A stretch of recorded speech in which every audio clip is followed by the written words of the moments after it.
chorus, the GM chorus, the Dow chorus, the Ford chorus, and their dance orchestra were re-established during this time period.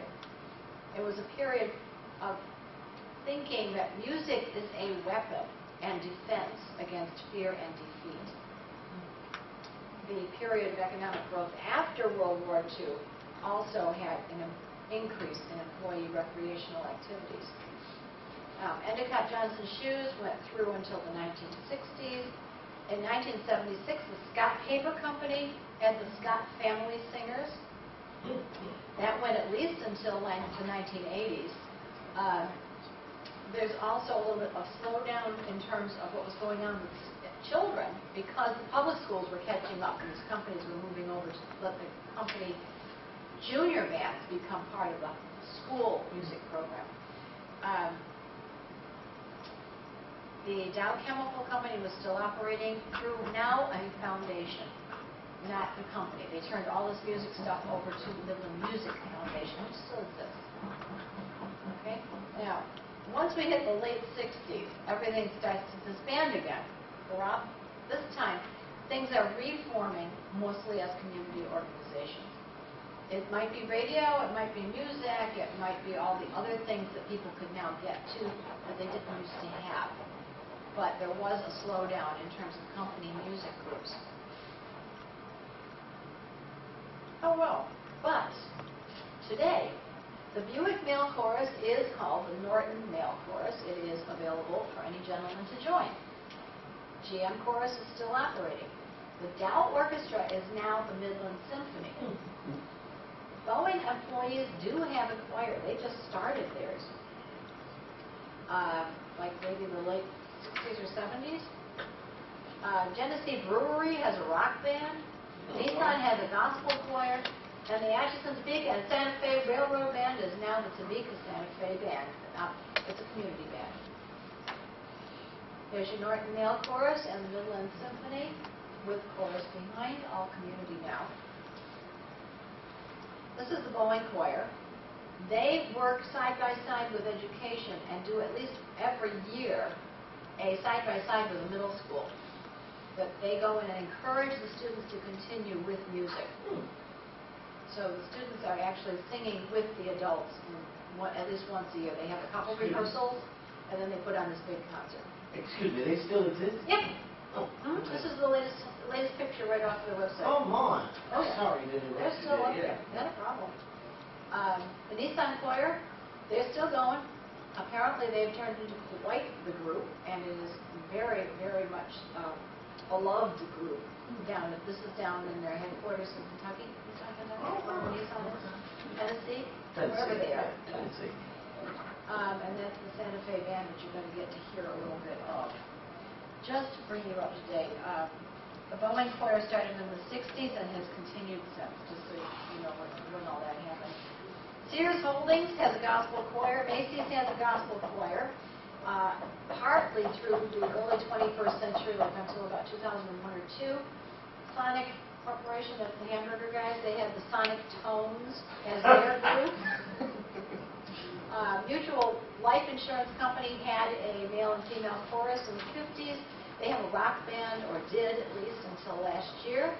There's a whole slew of corporations that have rock bands that participate in the Battle of the Corporate Bands, which is sponsored by the Rock and Roll Hall of Fame in Cleveland and to benefit the Hall of Fame's education programs.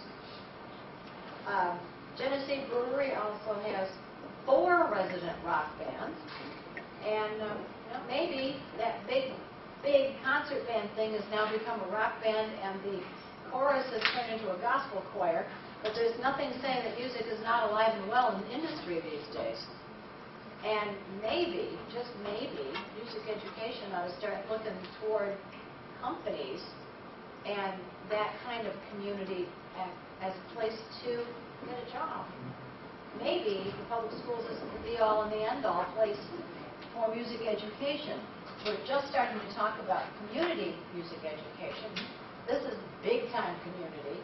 Plus, it gets you a job with a company, and, it's not the worst idea in the world. Back in, let me get one last quote here. one of those early books that I found that said 1947. Clay wrote that this was a good alternative profession for a trained music educator, especially one with some classroom experience. It would be an industrial music director. He thought, at the time, there would be choruses in industrial music in music education curriculum because of the way things were going around that World War II, 1950s era. Another one said that he saw the importance of company-sponsored recreation for the entire family as vital and thought that bands and choruses for the children of employees would be part of the future. That was in the 50s. Well, it didn't really happen. It didn't happen in the 60s.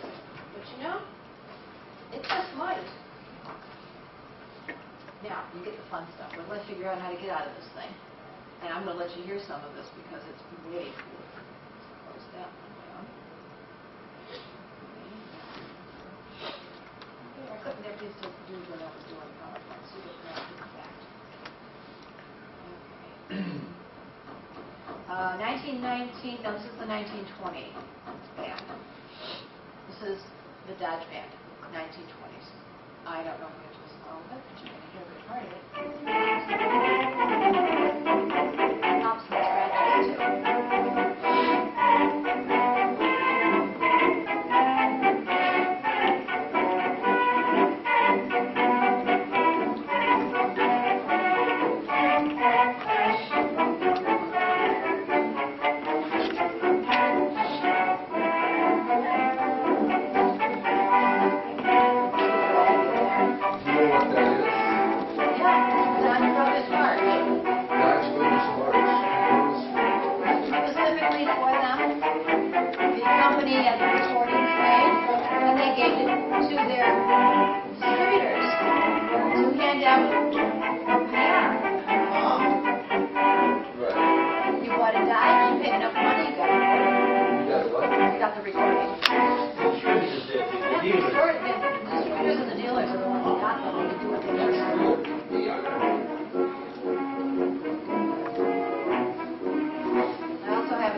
Swing to it, probably. No. This is a Southern Schottish.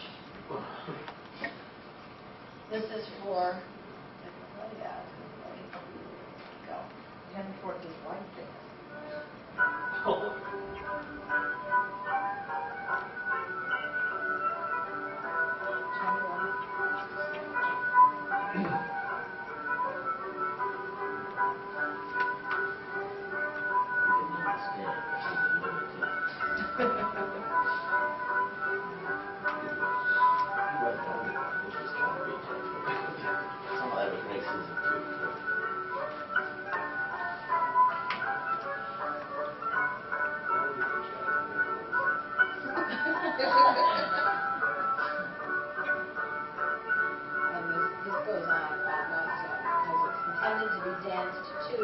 Go through all the steps, and then you do it again and again and again and again.